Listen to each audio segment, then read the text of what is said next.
2004 की है, जनवरी की है, आज से 20 साल पहले की है। और मुख्तार अंसारी का जो भय का साम्राज्य था वो चरम पे था, और सरकार द्वारा जब समर्थन ऐसे माफियाओं को हो जाए तो आप समझ सकते हैं। मैंने अभी आपसे कहा कि वो खुली जीप में मऊ दंगों में घूमता था, जहाँ कर्फ्यू लगा है, किसी की हिम्मत नहीं हुई उसके प्रति कुछ बोल दे, कार्रवाई की तो छोड़ दीजिए।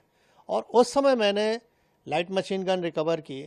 आज तक उत्तर प्रदेश में केवल एक ही रिकवरी है, न उसके पहले कभी हुई, न 20 साल हो गया अब तक हुई है। और उसमें पोटा भी लगाया, क्योंकि पोटा एग्जिस्ट करता था। तो मैंने स्टैंड लिया उसके प्रति कि नहीं, ये गलत है और ये इसको जेल जाना होगा। लेकिन मुलायम सिंह की सरकार तत्कालीन अल्पमत की सरकार थी, किसी भी कीमत पे इसको बचाना चाहते थे, और उन्होंने अंत में हम लोग पर प्रेशर बनाया, अधिकारियों पर प्रेशर बनाया।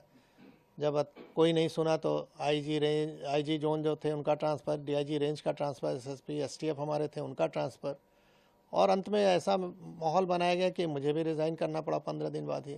लेकिन मैंने रेजिग्नेशन में लिखा और जनता के सामने इस चीज़ को रखा आप लोग के माध्यम से कि देखिए, जनता पॉलिटिकल सिस्टम में आप ही ने चुना है इस सरकार को, और किस तरह की ये सरकारें चल रही हैं कि जो माफियाओं के निर्देश पे काम कर रही हैं।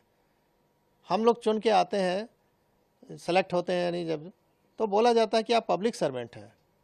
आम बोलचाल की भाषा में हम कहते हैं गवर्नमेंट सर्वेंट है, और हो गए हम पार्टी के एजेंट अगर काम करें जिस तरह से वो कह रहे हैं। तो ये गिरावट की स्थिति बहुत ही खतरनाक थी। धीरे धीरे इस पर लगाम लगा है। न्यायालय में अब निर्णय आने लगे हैं जो कभी नहीं आते थे, दशकों तक, 2-2 दशक तक नहीं आए, अब आ रहे हैं 3-3 दशक के बाद।